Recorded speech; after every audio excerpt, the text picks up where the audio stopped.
नमस्कार दोस्तों, आप सबका स्वागत है आपके अपने चैनल गवर्नमेंट एग्जाम स्टडी में। दोस्तों आज यहाँ पर इस वीडियो में हम बात करने जा रहे हैं यूपी ट्रिपल जूनियर असिस्टेंट के कंप्यूटर के सिलेबस की। जैसा कि आप सभी को पता है, पहले कंप्यूटर का जो सेक्शन था उसका वेटेज बहुत कम था। अब सीधे सीधे 15 क्वेश्चन जो आते हैं वो आपके कंप्यूटर के आते हैं। तो यहाँ पर मैं आपको जो प्रीवियस ईयर में क्वेश्चन आए थे, किस टॉपिक का वेटेज ज़्यादा है, कैसे आपको कंप्यूटर पढ़ना है, ये बताने जा रही हूँ। अगर आपको ये वीडियो अच्छी लगती है तो कमेंट सेक्शन में जाकर ज़रूर बताइएगा। प्लस ये बताइएगा कि आपको इसी तरह की प्रीवियस ईयर एनालिसिस और करवाऊं या फिर नहीं, क्योंकि अभी यहाँ पे आपको पता है जैसे आपका यूपीजी के भी अभी ऐड हुआ है 20 अंकों का, वो भी आता है। तो उसमें किस टॉपिक पे ध्यान देना है, हिंदी, आपका जो रीजनिंग है वो सब पहले भी आता था, जीके पहले भी आता था। तो अगर आप बोलोगे तो उनकी प्रीवियस ईयर एनालिसिस जो आएगी वो आपकी 19, 16 उन सब के अकॉर्डिंग आएगी। तो आप कमेंट सेक्शन में बताना कि आप चाहते हो प्रीवियस ईयर एनालिसिस, तो मैं और बताऊंगी। ठीक है, कंप्यूटर को बताने जा रही हूँ, बहुत ध्यान से सुनना, आपकी बहुत काम की वीडियो होने वाली है। और होप सो कि अगर आपको अच्छी लगेगी तो चैनल को सब्सक्राइब जरूर करोगे और अपने दोस्तों के साथ इसको शेयर भी करोगे। शुरू कर लेते हैं दोस्तों। देखो यहाँ पर आपको ये पेपर दिख रहा है, जिसको क्लियर नहीं दिख रहा हो तो कोई इशू नहीं है। आपका ये टेलीग्राम ग्रुप, जिसका लिंक मैं आपको लगातार वीडियो में देती हूँ, आप टेलीग्राम ग्रुप ज्वाइन कर लो, वहां ये पेपर ऑलरेडी सेंड है। ठीक है, सिर्फ यहाँ पे क्वेश्चन दिखाने आ रही हूँ, अभी सॉल्व नहीं करवा रही हूँ। सॉल्व करना हम लोग दूसरे टाइम करेंगे। अभी बताने जा रही हूँ आपको किन टॉपिक पे ध्यान देना है। देखो पहला क्वेश्चन सीधे सीधे दिख रहा है आपको, एआई बेस्ड था, आर्टिफिशियल इंटेलिजेंस।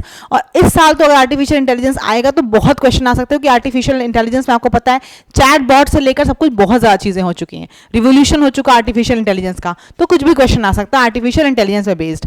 ऐसे ही देखो यहाँ पे माइक्रोसॉफ्ट की ईमेल का क्वेश्चन आया था। ठीक है, साइबर सिक्योरिटी का क्वेश्चन आया था। सिर्फ टॉपिक देखते जाओ। अभी आगे देख लो, आपके पास इंटरनेट ऑफ थिंग्स आईओटी एक आपका चैप्टर आया था। फिर अगर हम बात कर लें ऐसे देखो तो ये अपाचे हडूप, ये क्या है अपाचे हडूप नेटवर्क, अभी मैं बताऊंगी आपको।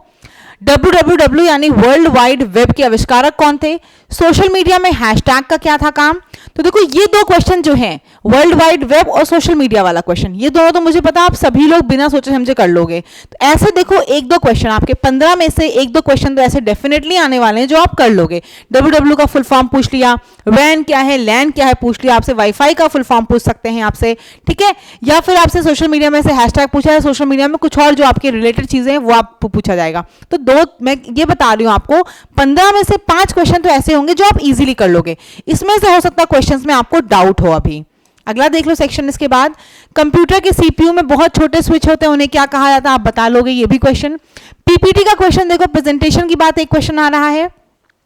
फिर आपका ई गवर्नेंस का क्वेश्चन एक आया, साइबर सिक्योरिटी से रिलेटेड है क्वेश्चन आपका। ईमेल एड्रेस में भाग यूजर नेम और डोमेन नेम किससे डिफरेंस किया जाता है, ये भी मुझे लगता है क्वेश्चन आप सभी कर लोगे। माइक्रोसॉफ्ट एक्सेल में, ये एक्सेल का क्वेश्चन है। की मीन्स एल्गोरिथम, यही बताऊंगी। देखो दो चीज बताऊंगी अभी, अपाचे आपने जो पीछे पढ़ा था अपाचे हडूप नेटवर्क, और ये के मीन्स एल्गोरिथम, इन दोनों को भी बताऊंगी मैं आराम से। माइक्रोसॉफ्ट वर्ड आपका फिर यहां दिखा आपको, और पहले यांत्रिक कैलकुलेटर को क्या कहा जाता था। तो देखो एक चीज तो बता दूं, अगर आप इन टॉपिक्स को नहीं भी पढ़ते हो तो भी मैं जानती हूं कि अगर आप कहीं से भी कंप्यूटर पढ़ के जा रहे हो तो 15 में से 5 अंक तो आपके आ जाएंगे, उसमें कोई डाउट ही नहीं है। 5 क्वेश्चन ऐसे होंगे जो आप आराम से कर लोगे, लेकिन आपको अपने और तैयारी भी करके जानी, क्योंकि आपको पूरे के पूरे 15 नहीं तो एटलीस्ट 12 नंबर का तो टारगेट इसमें रखना ही रखना है। जीके की बात कर रही हूँ, जीके लगातार कुछ भी आ सकती है, तो एटलीस्ट कंप्यूटर को थोड़ा अच्छे से करके जाना है। आगे देख लो, अब मैं आपको बताने जा रही हूँ सिलेबस क्या है। और सिलेबस क्यों बता रही हूँ, क्योंकि सिलेबस के अकॉर्डिंग ये सब चीजें वहां क्वेश्चन में आई थी। जैसे अगर आपने देखा होगा तो क्वेश्चन किस पे आया था, आपके ईमेल पे आया था। सोशल नेटवर्किंग का भी एक क्वेश्चन सीधे सीधे आपको दिखा था वहां पे, हैशटैग वाला।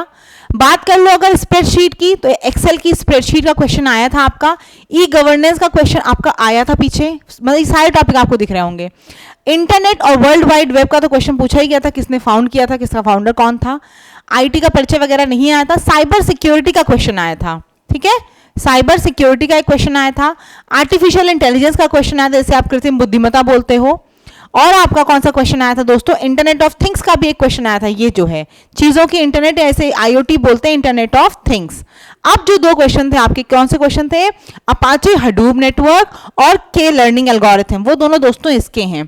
Big data processing. जब आप बिग डेटा प्रोसेसिंग पढ़ोगे ना, कि बिग डेटा प्रोसेसिंग मतलब बहुत ढेर सारा डेटा जो होता है वो एक जगह स्टोर होता है, तो स्टोर होकर जब आपको पता है इतने करोड़ों अरबों लोग इस समय यूज कर रहे हैं, आप पता है सभी लोग वाईफाई यूज कर रहे हो, सभी लोग अपना ईमेल व्हाट्सएप सब यूज कर रहे हो, सबका डेटा किसी ना किसी जगह स्टोर रहता है। इसलिए देखो गूगल ड्राइव पहले तो अनलिमिटेड स्पेस था, लेकिन अब स्टोरेज की दिक्कत हो रही है, क्योंकि आप पता नहीं कब तक स्टोर करोगे, फिर आपको कुछ हो जाता तब भी आपका डेटा स्टोर रह जाता है।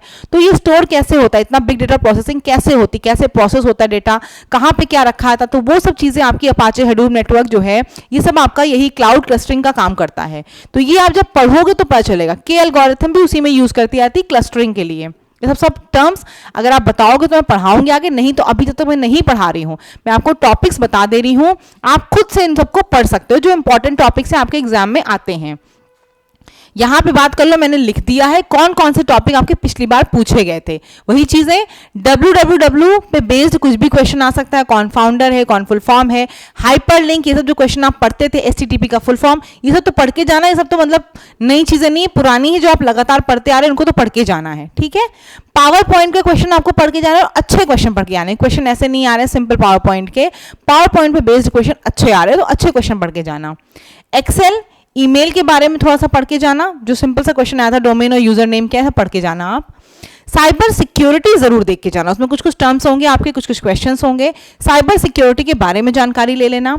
इंटरनेट ऑफ थिंग्स ये क्या होता है बता दो थोड़ा सा अगर नहीं पता आपको, तो इंटरनेट ऑफ थिंग्स मतलब होता है कि चीजों में भी आप इंटरनेट का यूज करो, जैसे कि आपने रिमोट मान लीजिए अपने फैन में लगा दिया तो वो वाईफाई से चले, ठीक है, कि आपके घर में अगर इंटरनेट है, नेट अगर आ रहा है तो आप वाईफाई से जैसे अपना यूट्यूब और सब कुछ ऑन करते हो वैसे ही वाईफाई से आप उसको भी ऑन कर लो, वही होता है इंटरनेट ऑफ थिंग्स, यानी कि हर चीज आप रिलेटेड कर दो। जैसे कि आजकल चल रहा है सिक्योरिटी में, आपको पता है कि आप यहाँ पे कुछ करते हो, कुछ भी कैमरा वैमरा इंस्टॉल करते हो, उसे आप अपने घर में या ऑफिस में कहीं बैठे हो वहां से देख सकते हो, वो सब आपकी इंटरनेट ऑफ थिंग्स पे ही है, ठीक है। तो ये होता है इंटरनेट ऑफ थिंग्स, इसको आप पढ़ लो आराम से। बिग डेटा प्रोसेसिंग में मैंने बताया अपाचे हडूप नेटवर्क की एल्गोरिथम, ये सब आपका आ जाएगा। डीप लर्निंग, ई गवर्नेंस थोड़ा सा, और आपका ये तो बहुत इंपॉर्टेंट टॉपिक है इस समय, आर्टिफिशियल इंटेलिजेंस। तो मेरे ख्याल से आपको ये सब समझ में आ गया होगा। इन टॉपिक्स को फटाफट से किसी भी जगह से, बुक हो तो बढ़िया, नहीं है तो गूगल पे सर्च कर लो, क्योंकि जो भी क्वेश्चंस आए तो उनके आप आंसर देखोगे ना पीछे वाली स्लाइड के, तो वो सीधे वन लाइन वाले पहले ही लाइन में आंसर आ जा रहा है, तो आपको अंदर जाने की जरूरत नहीं, हर किसी की वन लाइन पता होगी काम हो जाएगा। तो इन सब की जब तक कुछ नहीं कर रहे हो, थोड़ा थोड़ा कंप्यूटर भी देखते हुए चलो, कंप्यूटर नया है और वेटेज भी 15 इसका सीधे कर दिया गया है, तो मैं यही कहूंगी कि इसको पढ़ते हुए चलो, और एनालिसिस अच्छी लगे तो जरूर चैनल को सब्सक्राइब करना। कमेंट सेक्शन में जरूर बताना कि आपको इस तरह की और प्रीवियस ईयर एनालिसिस चाहिए, तो मैं टॉपिक वाइज हिंदी हो कि आपका लगातार आ रहा है, तो हिंदी के सारे क्वेश्चंस किस तरह के आते हैं आपको 5-6 सालों के लगातार यहाँ बता दूंगी, किन किन टॉपिक को अच्छे से पढ़ के जाना है वो बता दूंगी। चैनल अच्छा लगता हो तो प्लीज सब्सक्राइब करके अपने दोस्तों के साथ शेयर जरूर करना। धन्यवाद।